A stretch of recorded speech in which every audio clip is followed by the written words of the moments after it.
여러분 안녕하세요. 임팩트 스퀘어 기획 세션에 오신 여러분 다시 한번 진심으로 환영합니다. 저는 오늘 세션 사회자를 맡은 임팩트 스퀘어 매니저 김민주입니다. 반갑습니다. 본 세션 임팩트 투자 위기인가 기회인가는 임팩트 투자를 중심으로 생태계 내의 여러 사회적 기업, 소셜벤처가 마주하고 있는 위기를 진단하고 이를 기회로 만들기 위해서 조력자와 당사자 간의 논의의 자리를 마련하기 위해서 저희가 준비를 했습니다. 먼저 여러분께 현재 임팩트 투자 그리고 생태계 어려움에 대한 현안을 모더레이터 오프닝 발제를 통해서 소개해드리고요. 바로 이어서 패널분들을 모시고 토의를 진행하도록 하겠습니다. 그럼 모더레이터로 오늘 세션 이끌어주실 임팩트 스퀘어 도현명 대표님 무대로 모시겠습니다. 박수로 맞이해 주십시오. 예, 안녕하세요. 방금 소개받은 임팩트 스퀘어 도현명입니다. 제가 발제는 굉장히 짧아요. 그래서 속도를 내서 말씀을 드리고 저보다 더 중요한 이야기를 나눠주실 패널분들을 초대해 보도록 하겠습니다. 위기냐라는 이야기를 한 지가 굉장히 오래됐는데 그 이야기를 오늘 좀 허심탄회하게 다뤄보려고 합니다. 그리고 저희의 관점은 위기를 기회로 전환해야 된다라는 관점이고 이 이야기가 오늘의 중요한 반성이자 또 도전에 대한 이야기일 것 같습니다. 너무 잘 아시다시피 이게 우리나라만의 일은 아니에요. 전 세계적으로 다 투자 경기가 어렵고 모든 곳이 다 경제 상황이 좋지 않습니다. 거의 대부분의 지역들이 그렇죠. 우리나라도 그런 상황이고 스타트업 투자와 관련해서 정부 예산이 줄어들거나 혹은 관련된 조직들이 천천히 본인들의 돈을 쓰면서 안정적인 투자를 집행하면서 전체 생태계의 어려움을 겪고 있습니다.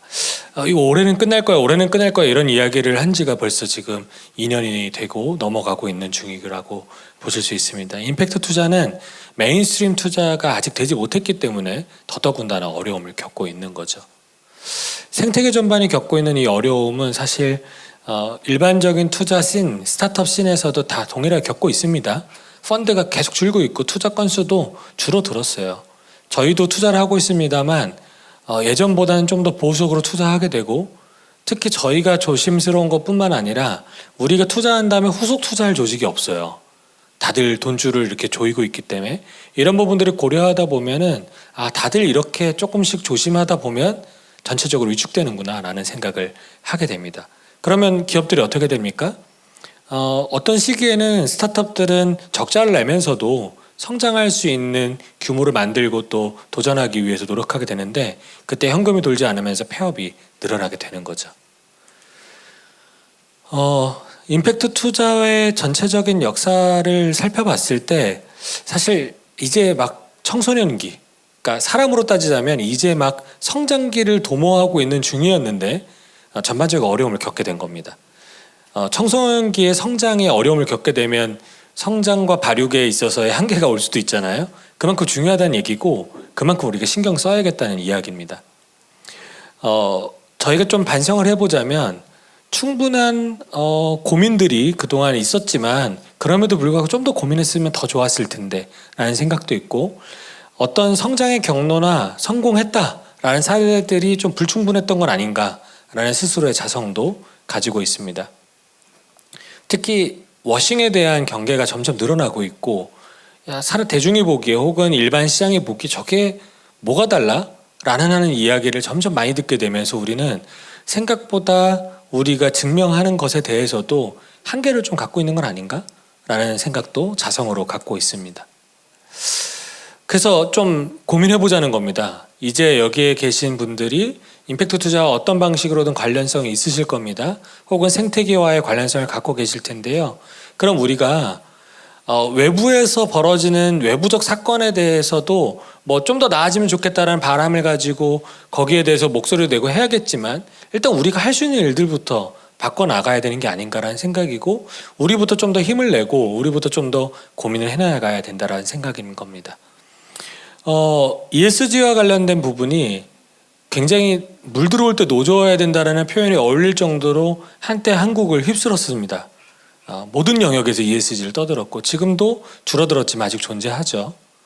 근데 그때 우리가 이 생태계가 연동성이 있지만 또 한편으로는 잡아먹힐 수 있다는 위험성도 갖고 있었는데 충분히 해당 부분에 대해서 우리가 성과로 연결하지 못했다. 진짜 그래서 무엇을 했느냐라는 고민을 해본다면 몇 개의 기관들이 혜택을 본 거에 대해서만 우리가 알고 있고 충분하게 생태계적으로 그래서 어떤 도약을 이뤄내는 건 좀 돌아봤을 때 아쉬운 부분이 많이 있다라는 생각도 듭니다.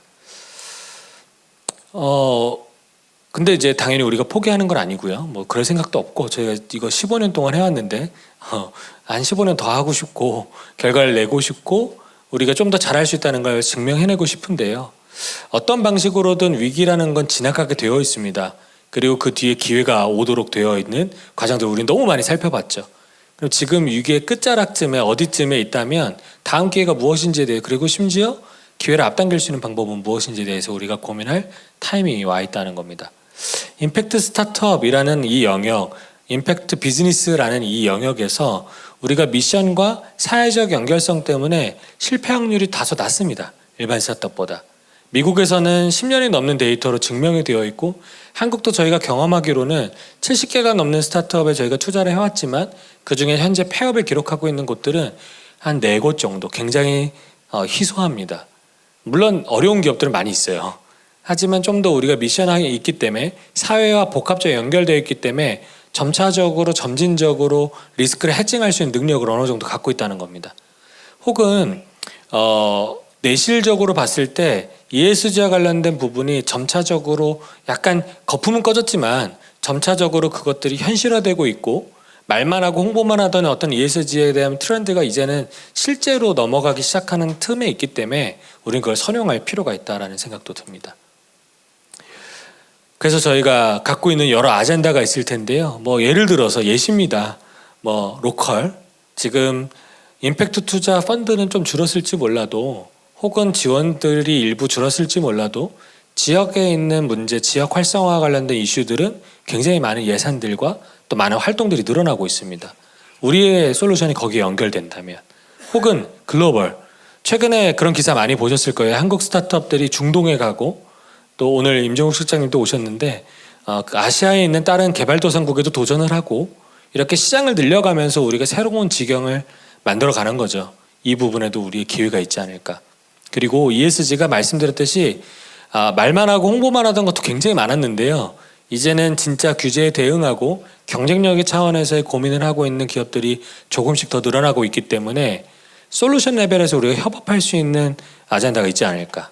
이런 고민들 필요한 시점이고 이건 우리의 현재 위기를 잘 좋은 시간으로 선용해서 기회로 만들어낼 수 있는 다음을 위한 우리의 잠재력이 아닐까라는 생각을 해봅니다. 이 정도로 제가 말씀을 나누고 싶었던 간단한 이야기는 좀 정리를 하고요. 저보다 훨씬 더 중요한 이야기를 해주실 세 분을 모셨는데 그분들과 모시고 같이 패널 토의를 해보도록 하겠습니다. 자세한 소개는 뒤에서 패널 토의를 시작하면서 다시 한번 말씀드리도록 하겠습니다. 감사합니다. 네, 발제 맡아주신 도현명 대표님께 박수 부탁드립니다. 네, 이제 조금 더 자세한 기회 요소를 알아보기 위해 공공민간 비영리 영역의 대표 전문가를 모셔볼 텐데요. 잠시 무대 세팅이 진행되는 동안 오프닝 발제 내용을 다시 한번 정리해 보겠습니다. 임팩트 투자 위기인가라는 질문에 대답을 해보자면 위기라고 느낄 만한 충분한 요소들이 산재해 있다라는 것이었습니다. 하지만 우리가 어떤 임팩트 생태계의 역사가 길지 않은 이런 상황에서 ESG의 흐름이나 또는 충분한 이런 흐름 속에서 실적을 내야 하는데 그런 충분한 성과를 내지 못한 것도 우리의 어떤 자성으로 봐야 한다라는 이야기를 해주셨습니다. 이처럼 우리가 위기 요소를 살펴봤기에 이제 기회 요소를 살펴보는 것도 정말 중요할 텐데요. 여러 협력이 중요해진 만큼 오늘 패널 토의에서 심도 있는 내용 논의가 이뤄질 예정이니까요. 큰 기대를 안고 함께 해주시면 감사드리겠습니다. 자, 그럼 이제 모더레이터 도현명 대표님과 세 분의 패널들을 모시도록 하겠습니다. 네, 도현명 대표님, 그리고 D3 주빌리 파트너스의 이덕준 대표님, 그리고 중소벤처기업부 임정욱 실장님, 그리고 아산나눔재단의 허연아 팀장님 무대로 모시겠습니다. 박수 부탁드립니다.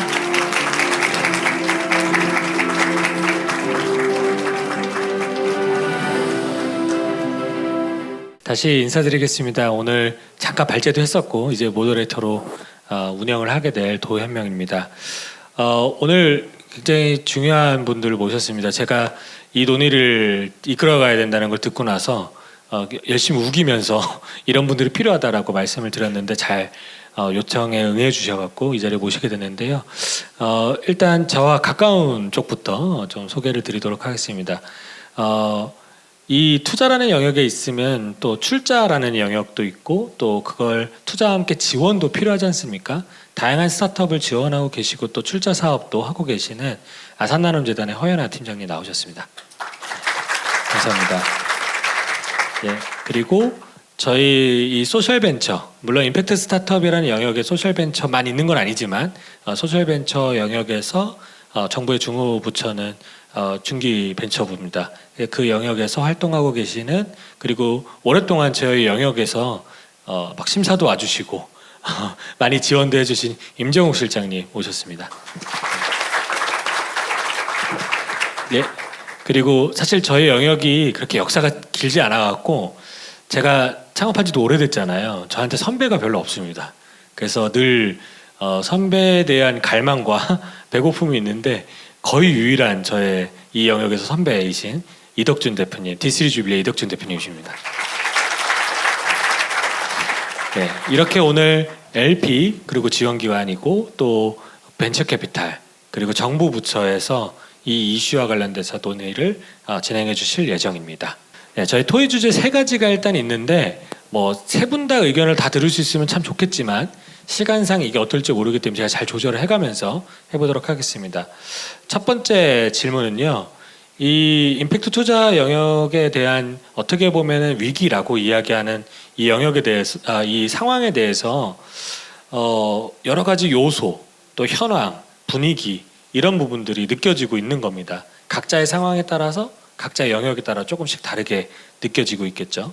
그래서 여기 계신 분들이 현재 체감하고 있거나 또 이렇게 볼 수 있을 것 같다. 지금 위기 상황을 이런 식견들 좀 여쭤보려고 하는데요. 먼저 이 투자 업계에 직접 계신 이덕준 대표님의 메시지를 좀 들어보도록 하겠습니다.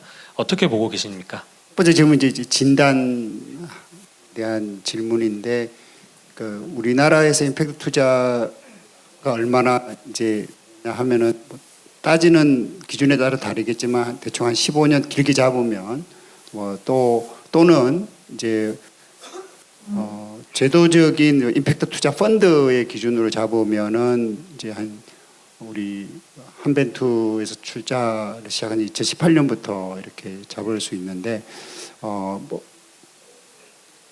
사실 길다면 결코 그렇게 긴 기간은 아니고요. 근데 이제 그 사이에 이제 임팩트 투자의 그 시장은 저는 계속 성장하고 있다고 생각을 해요.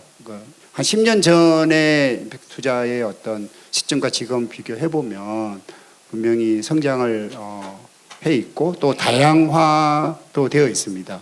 그리고 그런데 최근에 이제 우리가 느끼는 거는 임팩트 투자라는 게 어떻게 보면 사회적인 큰 문제, 중요한 문제에 대해서 혁신의 방법으로 해결하는 어떤 스타트업의 모험 자본을 제공하는 건데 그만큼 충분한 그 대응을 해내고 있나에 대해서는 좀 아쉬운 면이 많이 있습니다. 아까도 발제에서 얘기하셨지만은 전쟁도 나고 인플레이션 상황에서 굉장히 힘들잖아요. 우리나라는 또 인구 문제도 급속하게 노령화되고 있고, 그러니까 우리가 느끼고 체감하고 있는 사회적인 문제가 어마어마하게 더 빠르게 많아지고 있는 상황인데 임팩트 투자가 성장은 하고 있지만 그만큼 또 대응 양적으로도 그렇고 거기에 대한 깊은 어떤 들여다보고 대응하는 속도 측면에서도 그렇고 고민의 정도가 좀 뒤처지 아쉬운 면, 그런 면에서는 위기라고 진단하던 아직도 좀 문제점이 좀 있다. 그렇게 저는 해석했습니다. 네, 감사합니다. 실제로 임팩트 투자가 규모 면에는 누적이 되기 때문에 조금씩이지만 계속 성장하고 있는 게 사실이기도 하고, 근데 또 사회 문제도 급속하게 늘어났기 때문에 우리의 생태계적 관점에서 보면 아직 갭이 좀 있다 이런 말씀을 해주셨습니다. 두 번째는 임종욱 실장님께 질문을 드리려고 하는데요. 정부의 관점, 공공의 관점에서는 어떻게 보고 계시는지 말씀 나눠주십시오. 네, 아까도 말씀하셨지만 이게 꼭 그 임팩트 투자만의 문제는 아니었고요. 우리가 2021년에 엄청난 그런 뜨거운 이런 스타트업 열기가 전 세계적으로 강했고, 그때 분명히 뭔가 이렇게 과열된 버블이라든지 이런 것들도 있었고요.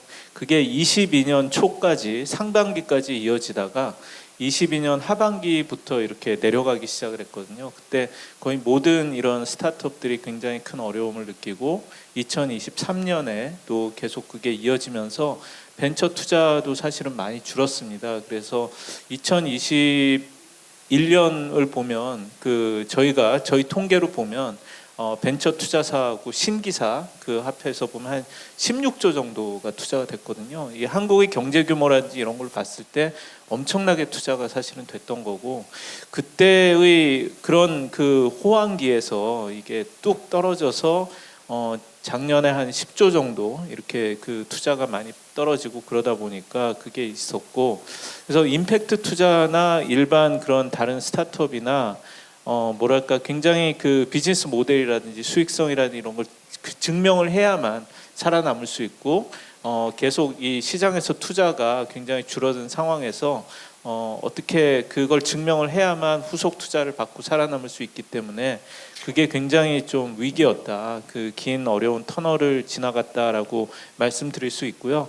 다만 하나 좀 희망적인 것을 좀 말씀을 드리면은 올해는 그래도 좀 반등을 해서 올해 상반기에 정부 관계자로서 저희는 통계를 보면서 굉장히 그걸 우려하면서 이렇게 보는데, 그래도 올해 상반기에는 5.4조 정도가 이렇게 투자가 돼서 지난해보다 거의 한 20% 정도가 좀 늘었습니다. 그래서 분명히 뭐 좀 나아지고 있다라고는 할 수가 있고, 근데 현장에서는 체감하기 어려울 수도 있고 막 그렇기는 한데 그런 것들이 있고, 그리고 저희 정부 입장에서도 예산을 2022년에는 약간 모태펀드 예산이라든지 이런 것들이 충분하다고 생각을 해서 약간 줄은 측면이 있었습니다. 그러다가 저희도 이 시장이 어려워지면서 굉장히 많은 거기에 대한 비판을 받기도 했었고요. 그래서 예산을 모태펀드도 다시 2023년부터는 늘리기 시작을 했고, 내년도 예산도 계속 더 증가 추세에 있고, 전반적인 이런 창업 지원 예산이라든지 벤처 캐피탈 예산이라든지 이런 것들은 늘어가는 그런 그 추세에 있습니다. 다만 소셜 벤처라든지 이런 쪽을 좀 이렇게 특별하게 지원하는 그렇게 따로 임팩트 투자를 만들어 놓은 것들은 좀 줄어들었다고 이렇게 볼 수가 있는데요. 사실은 거의 모든 저희가 지원하는 그런 대표적인 프로그램이 예비 창업 패키지, 초기 창업 패키지, 도약 패키지 이런 식으로 창업해서 올라가는 그런 그 스타트업들을 돕고, 청년 창업 사관학교라든지 팁스 프로그램이라든지 이런 모텔을 통한 많은 이런 투자 엑셀러레이팅 이런 것들이 있는데, 거기에 사실은 다 임팩트, ESG 이런 것들을 다 담고 있고요. 그런 측면에서는 그런 것들을 좀 활용을 하면서 가면은 그 어려운 시기를 그래도 좀 이렇게 지날 수 있지 않을까 그렇게 생각을 합니다. 네, 감사합니다. 실제로 뭐가 계속 늘어날 수는 없는 거잖아요. 어떤 것들인지. 그래서 조정이라는 게 필요하긴 한데 이제 그게 우리 생태계 굉장히 좀 어려움으로 체감이 되었다가 말씀해 주신 것처럼 다시 좀 예산이 증가하고 있으니까 내년엔 좀 더 나아질 거다. 이런 말씀 주셨고, 또 이게 굉장히 좀 사일로로 많이 보호가 되던 게 사실 보호가 풀려서 얻는 어려운 점도 당연히 있죠. 저희도 굉장히 괴로운 점도 있고 힘든 점이 있지만, 또 사일로가 풀렸기 때문에 다른 것들까지 활용할 수 있는 우리의 능력이나 기회도 어느 정도는 생기지 않았나라는 생각을 나눠주셨습니다. 네, 이번에는 첫 질문이기 때문에 세 분 다 저희가 드리는 걸로 하고 허연한 팀장님 말씀 좀 들어볼게요. 출자 기간이고 또 지원 기간이기 때문에 재단의 입장에서 어떻게 느끼시는지, 또 추가로 주실 말씀이 있다면 말씀해 주시면 감사하겠습니다. 네. 저희는 저희가 지원기관이자 이제 출자자로서 이제 느낀 점은 사실 국내 임팩트 투자가 이제 시기적으로나 환경적으로나 어느 정도 한계가 있다라고 하면 지금 뭐 위기인가 이런 얘기도 저희가 많이 나눴는데 있다라고 하면 사실 해외 기관이나 이제 해외 그런 이제 투자사로부터 지원을 받거나 투자 유치를 받는 방법도 고려를 해볼 수 있지 않나라는 생각을 해봤습니다. 뭐 실제로 이제 미국도 그렇고 이제 다른 국가들도 그렇고 패밀리 오피스 같은 경우에는 이제 임팩트 투자에 상당히 많은 자본을 이제 할당을 해놓고 이제 배분을 해놓고 있기도 하고요. 또 그들은 이제 수익률 관점에서만 보지 않고 이제 다양한 뭐 국가와 다양한 스타트업들을 정말 이제 다양한 관점에서 보기 때문에 여기에서도 저희 뭐 임팩트 뭐 소셜 벤처들이 기회를 포착할 수 있지 않을까라는 생각을 평소에 이제 해 오기도 했고요. 네, 근데 이제 다만 이제 이런 정책적인 이제 성숙한 정책적 지원과 자금을 확보한 기관들이 사실 국내에 있는 어떤 소셜벤처에 투자를 하고자 하면 이제 팀들을 더 쉽게 만나고 또 투자도 더 이제 원활히 진행이 되어야 되는 부분이 있는데 사실 아직 이제 제도적인 부분에 있어서 약간의 이제 조금의 개선이 필요하지 않나라는 생각을 해봤습니다. 실제로 저희 이제 아사나눔 재단에서 작년에 스타트업 코리아라는 연구를 진행을 했는데요. 저희가 작년 이제 주제를 국내 창업 생태계의 글로벌 개방성에 대한 연구를 주제로 해서 이제 연구 분석을 진행을 했고요. 이 연구에서 저희가 알게 된 내용은 현재 이제 세제라든지 아니면은 외화 관련된 규정이 조금은 이제 복잡하게 설계가 되어 있어서 해외 자금들이 국내에 반입이 되는 유입이 되는데 어려움이 일부 존재한다라는 어떤 그런 통계를 알 수 있었어요. 그래서 뭐 국내에 있는 스타트업들이 해외 임팩트 투자사라든지 이런 지원 기관으로부터 자금을 더 원활하게 유치를 만약에 하게 하려면 저희 이제 시장이라든지 이제 이런 제도적인 어떤 환경도 좀 조성이 수반이 되어야 되는 게 아닌가라는 생각을 해봤고요. 그래서 이런 문제들을 사실 그런 제도상 복잡성으로 인해서 자금 유입에 한계가 있는 부분부터 저희가 조금씩 풀어볼 수 있지 않을까라는 생각도 해봤습니다. 예, 감사합니다.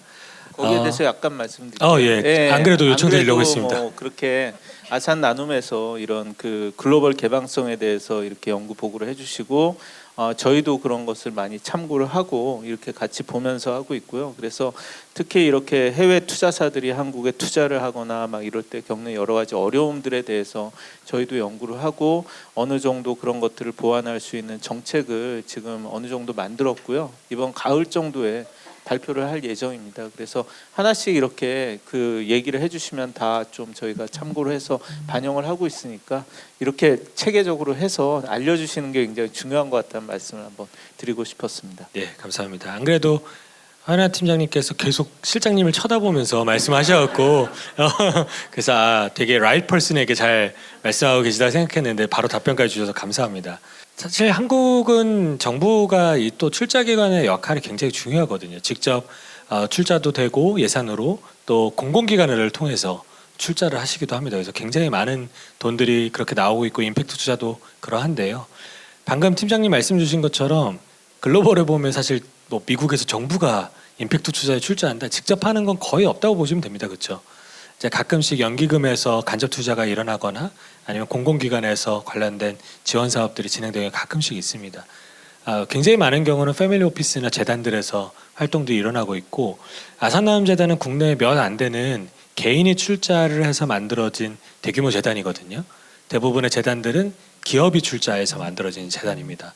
좀 특수한 경우이고 이런 경우가 좀 더 늘어나야 자유로운 활동, 좀 융통성 있는 출자와 투자 방식들이 일어나지 않을까 하는 생각을 해봤고 가을에 이제 말씀해 주신다고 했는데 사실 지금이 되게 더운데 가을로 접어들었거든요. 예, 곧 나옵니다, 여러분. 곧 나오니까 잘 살펴봐 주시면 좋을 것 같습니다. 토의 주제 2번으로 넘어가 보겠습니다.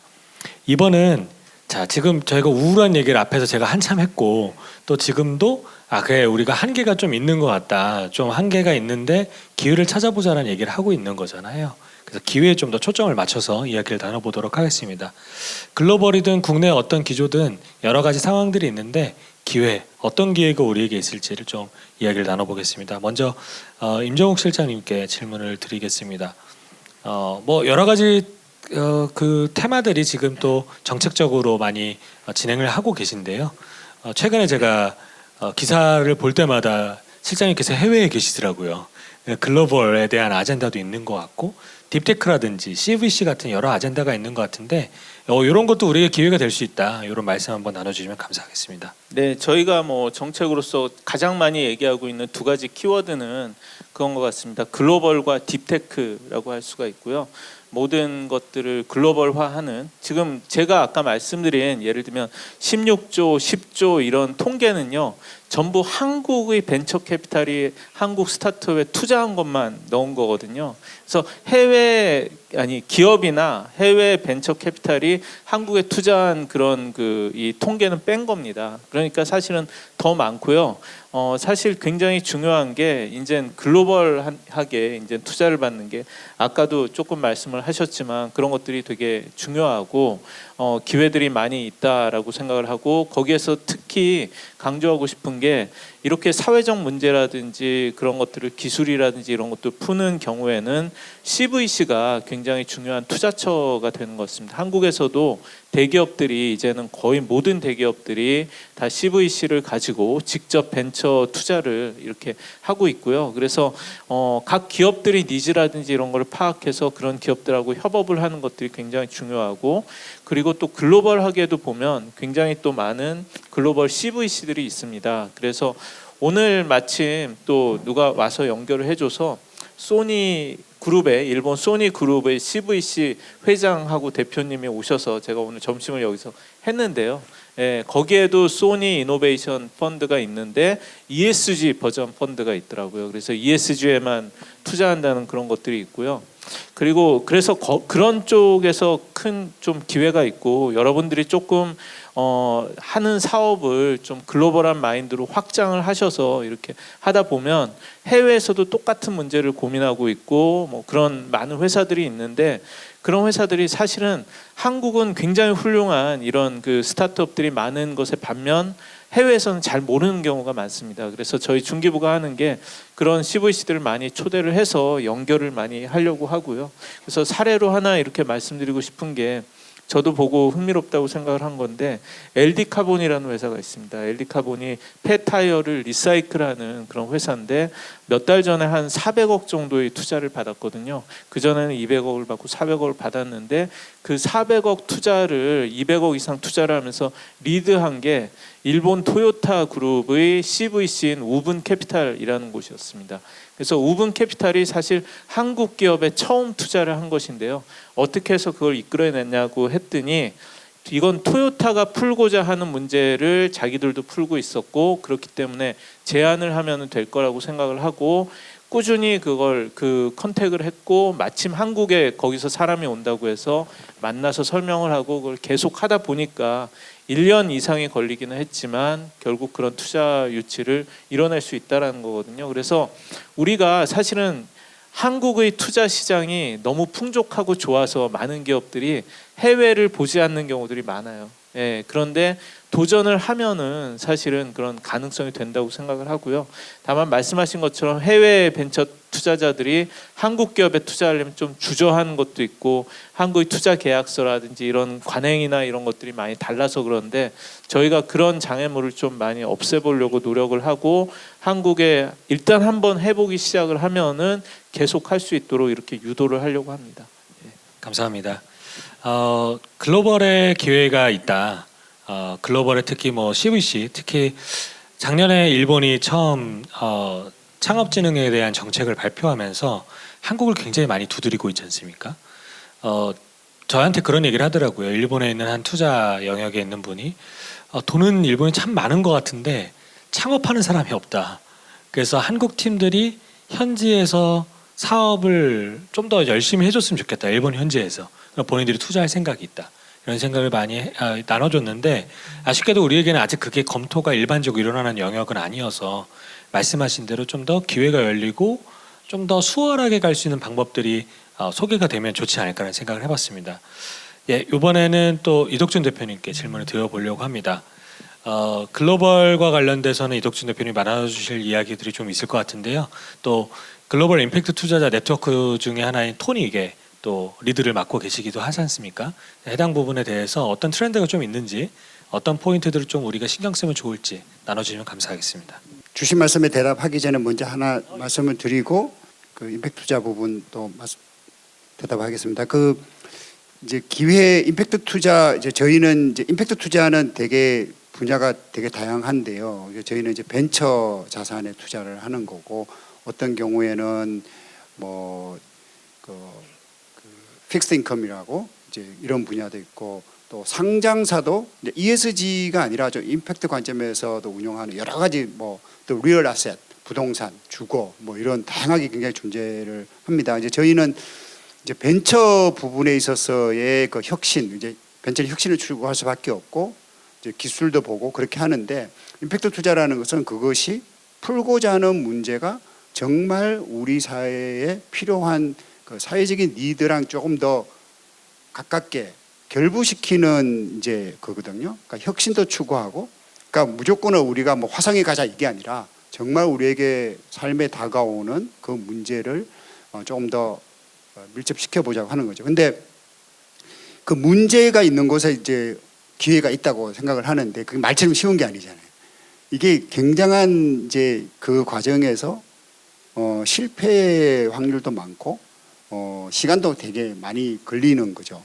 근데 예를 들면 이제 한 가지 예를 들면 저희가 그 어떤 미션적인 이제 소셜벤처적인 것을 시작해서 임팩트를 만들어가는 이제 과정에 여러 이제 저희도 투자하면서 어떤 거는 잘 안 되고 어떤 거는 또 되고 하는데 저희가 2018년 19년도에 우리 모태펀드의 임팩트 펀드가 만들어질 때 운용사로 이제 선정이 되고 그때 또 출자를 해준 아산 나눔 재단을 포함해서 기관들이 있는데 한 5년 이상 지났잖아요. 여러 개 저희가 투자를 했는데 그 중에서 이제 IPO를 준비하고 있는 회사가 한 5개는 넘거든요. 이제 올해 내년 몇 개 나올 것 같습니다. 그래서 물론 이제 그것으로 성과가 있다 이렇게 단적으로 얘기하기는 힘들지만 분명히 진행되는 부분도 있는 겁니다. 그러니까 예를 들면 이제 한 2달 후에 이제 상장을 할 건데 밸런스 히어로라고 아니 3빌리언이라고 희귀병 진단하는 겁니다. 그게 한 10년 전에는 불가능했던 거예요. 그리고 시도하지 않았고 근데 이제 여러 가지 기술들이 이제 들어오면서 이제 가능해지고 있고 다양하게 지금 준비가 되고 있습니다. 그 중에는 인정 사회적 기업도 있습니다. 준비하고 있는 데들이 그런 사례들이 나올 것 같고요. 또 한 가지 예를 들면 저희가 한 13, 14년 전에 우리가 투자한 데가 있는데 에누마라고 아마 많이 아실 텐데 그 회사가 문제를 기회로 만들어가는 과정들을 보면은 처음에는 이제 특수아이 교육의 니드부터 시작을 해갖고 점점점 왜 초기부터 초등학교 2학년들이 학습의 차이가 왜 생길까? 저 범주적인 문제를 인식을 하게 시장의 그 크기가 그러니까 임팩트 투자가 이제 의미가 있는 거는 처음에는 그거를 마이너리티 관점에서 보기 시작을 하는데 그것이 그들만의 문제가 아니고 전체의 문제가 교육의 본질에 대해서 점점 지금은 AI 교과서 사업 컨소시엄에 들어가서 우리나라 전체 교육의 문제를 어떻게 하면 혁신할 수 있는가를 봅니다. 그러니까 임팩트 투자가 우리가 임팩트 굉장히 추상적인 말인데 저는 이것이 진짜 효과가 있으려면 그 임팩트의 관점에서 시작을 해서 단순히 사회에 공헌한다를 떠나가지고 그 업을 바꾸고 업을 재정의하고 업을 바꾸는 쪽으로 영향을 미칠 때 하는 건데 아직 과정 중에 있거든요. 이게 되게 오래 걸리는 얘기고 사실 생각을 해보면은 우리가 지속 가능한 패션의 대표적인 회사라는 그 파타고니아도 보면은 파타고니아가 엄청난 그런 이제 그 회사죠. 근데 이 회사가 창업된 지 50년 된 회사예요. 근데 그러면 우리 패션 산업이 바뀌었나요? 전체가? 멀었잖아요. 쓰고 버리는 아직 근데 그 영향력을 행사하고 있는 거거든요. 그러니까 이 어두운 밤하늘에 그래도 반짝이는 별들이 몇 개는 있는 거예요. 그러니까 그게 진짜 업을 바꾸는 데까지 가기에는 굉장한 시간이 많이 필요하고 더 지속적으로 모험 자본, 그러니까 우리 공급도 필요하고 그런 과정이 필요하다. 그래서 여전히 기회는 존재하고 그런 사례들도 나오고 있다. 이런 말씀을 드리고 글로벌과 비교해서 국내 임팩트 투자가 발전하기 위해서는 좀 저는 제도적인 관점에서의 노력도 많이 필요하다고 생각합니다. 그러니까 패밀리 오피스나 이제 토닉 제가 속해 있는 토닉도 이제 패밀리 오피스들의 연합체인데 그동안에 그 미국이나 이쪽에서 이 섹터가 발전하는 과정에 왔을 때는 뭐냐면은 우리나라가 조금 달라요. 그러니까 거기는 민간에서 이렇게 많이 해가지고, 또 하나는 그 텍스 오피스에 그 이 왔다 갔다 그 교류를 하면서 그 영향이 굉장히 컸습니다. 그래서 어떤 재단을 하더라도 거기에서 임팩트 투자의 쪽으로 자금을 해야 되는 경우 의무도 있고, 또 그렇게 해서 또 그 재단의 원래 사업으로 인정되는 경우도 있고, 우리나라는 이제 비영리 재단의 운영에서 굉장히 제한적인 면도 있고, 그걸 또 넘어서 우리나라가 우리 사회에 자본이 없는 게 아니에요. 한국은 이미 엄청나게 자본이 있는 나라 중에 하나로 인정을 받고 있어요. 정부의 자금뿐만 아니고 민간의 자본이 엄청 커졌습니다. 우리나라 자산운용사의 이 자금은, 근데 그 자본이 우리가 따져봐야 되는 거는 어떻게 하면 조금 더 우리 사회의 중요한 문제를 푸는 쪽으로 자금을 흐르게 하는 데 있어서 제도적인 장치가 얼마나 충분한가에 대한 거고요. 그러니까 그런 문제에 대해서는 조금 더 연구하고 이거 흘러올 수 있는 장치, 그러니까 이런 것들이, 그중에는 이제 텍스 코드도 있고 이런 부분들에 대한 거를 하면 조금 더 우리가 국제 글로벌한 어떤 그 트렌드에 더 맞추지 않을까 하는 생각을 해봤습니다. 예, 감사합니다. 실제 사례 말씀해 주시면서 에누마 또 뭐 이제 상장을 준비하고 있는 기업들 말씀해 주시면서 기회를 또 어떻게 보면 우리가 만들기도 해야 되는 거고, 또 선배들이 만들면 또 뒤에 있는 후배들은 그 기회를 잘 선용해서 다음 기회를 또 이어가야 되는 거고, 글로벌에는 제도가 역시 문제이긴 하지만 또 한편으로는 우리가 그 글로벌을 활용할 수도 있는 거니까요. 여러 가지 의미가 있습니다. 물론 좀 바뀌면 좋긴 하겠어요. 저희가 얼마 전에 싱가포르에 갔더니 싱가포르이 코로나 그 후반부에 한시적으로 어마어마한 세액공제를 기부금에다 했습니다. 그러니까 특히 임팩트 펀드로 바꿀 수 있는 패밀리 오피스 중에 기부금에 해당하는 거에 150%씩 막 세액공제를 해줬습니다. 무슨 얘기냐면 100만 원 기부하면 150만 원 세금을 세이브해 주는 거예요. 그러니까 수조 원이 막 쏟아져 들어오는 그 과정들을 거치게 된 건데, 왜 그런 일들을 했을까에 대해서는 제가 정책적으로는 잘 이해를 못하지만 우리나라 그런 부분들에 대해서 특정 시점에서는 유인해 볼 필요는 있지 않은가라는 정도의 고민을 해보게 되는 이야기였습니다.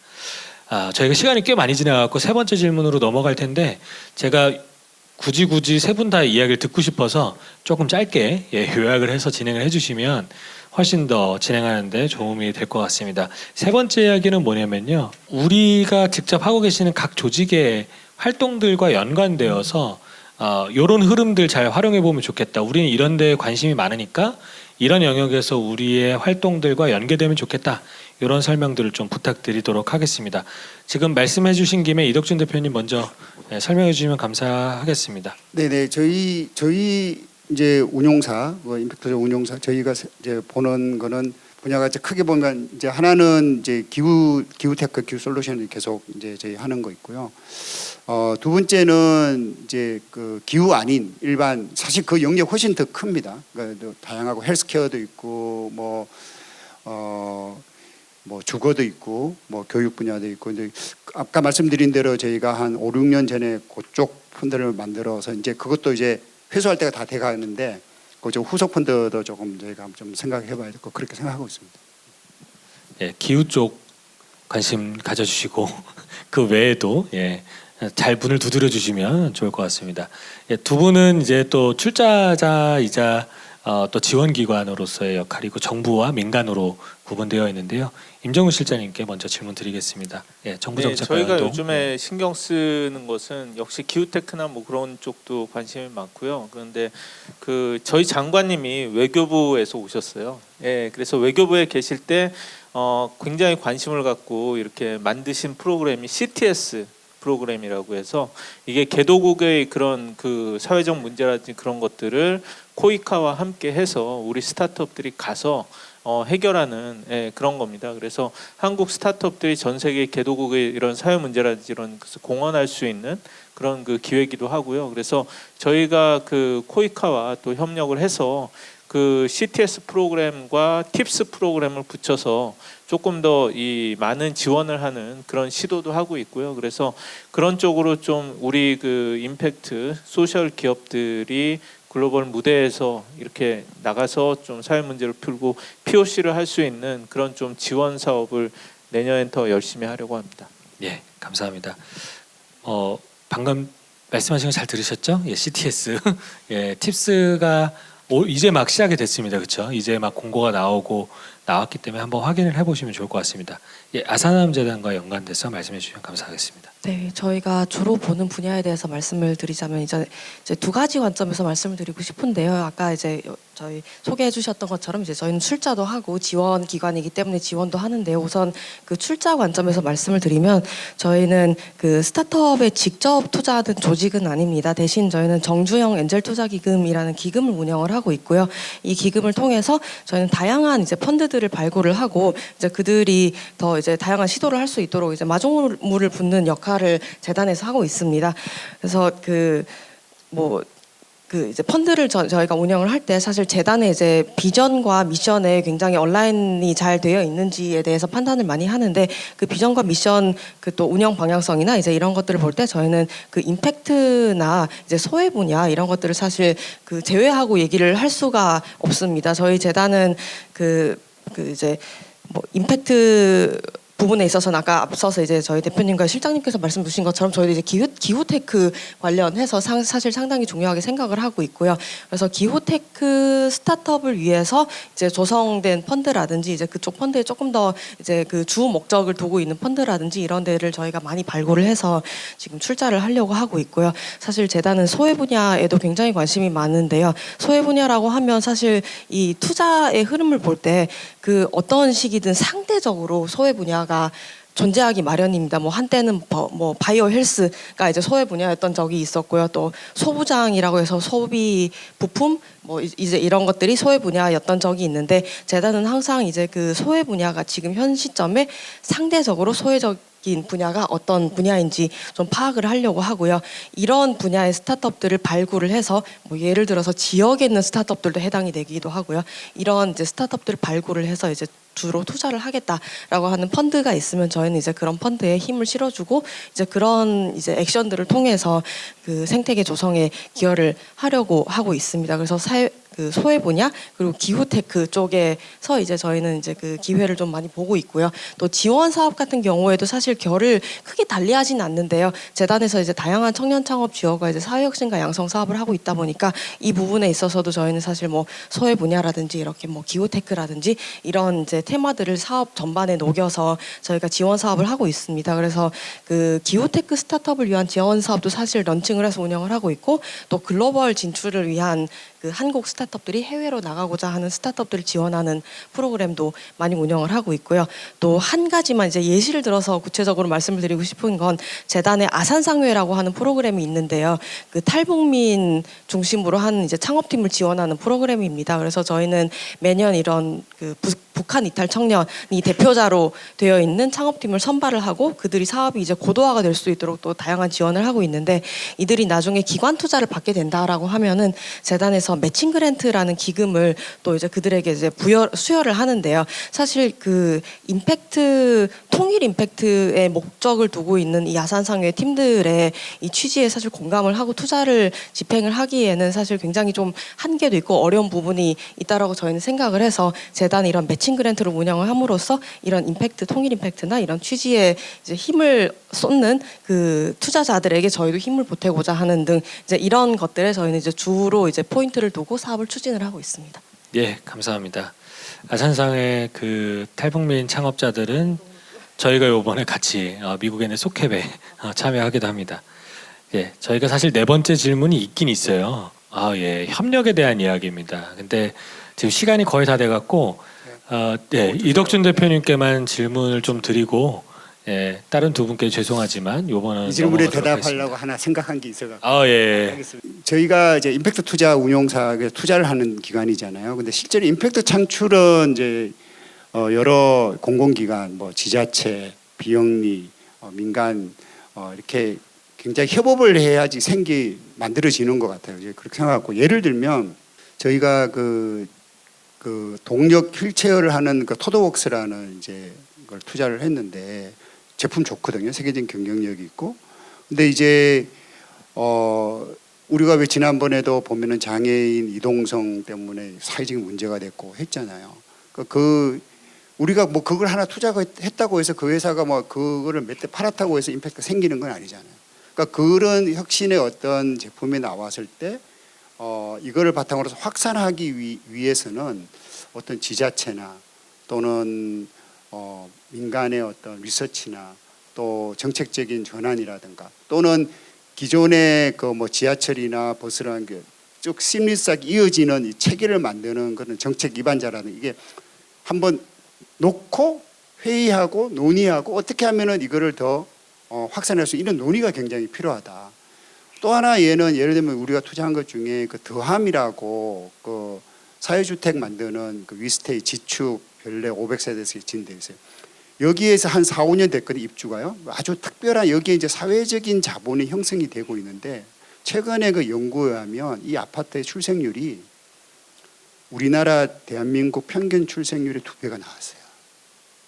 1.5가 나옵니다. 그거는 우리가 저출생으로 이거를 좀 극복하기 위해서 여러 가지 것들이 필요하겠지만 그 중에 하나를 이런 걸로 볼 수 있겠구나 하는 단초들이 있거든요. 근데 제가 그 투자할 때 우리 이런 거 한 100개만 만들면 좋겠다 그랬는데 못해요.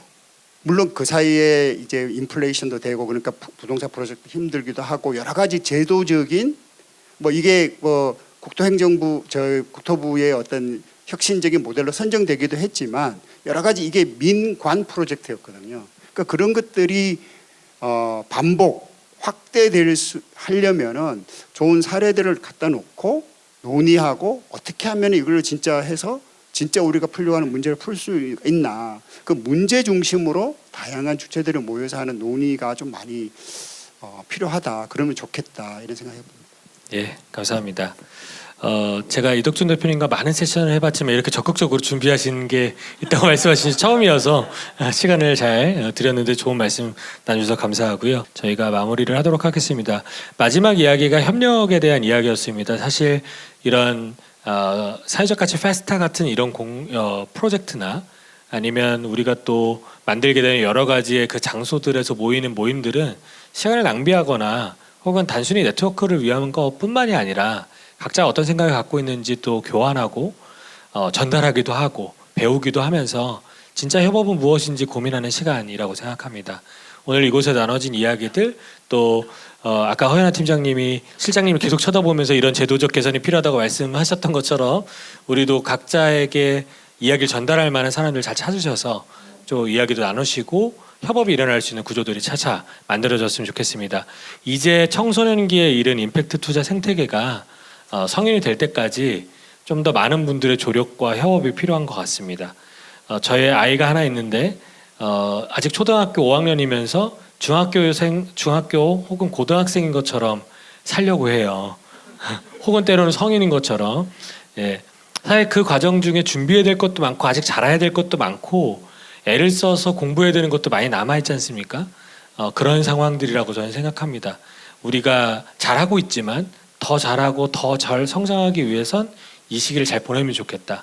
저희도 거기에 그리고 또 여기 계신 분들이 함께 일조해 주시면 좋은 시기를 맞이할 수 있지 않을까 기대를 해보면서 이 세션 마무리하도록 하겠습니다. 감사합니다. 네, 수고해주신 패널분들께 다시 한번 큰 박수 부탁드립니다. 네, 이것으로써 임팩트 스퀘어 기획 세션 임팩트 투자 위기인가 기회인가 여기서 마치도록 하겠습니다. 함께 해주셔서 감사합니다.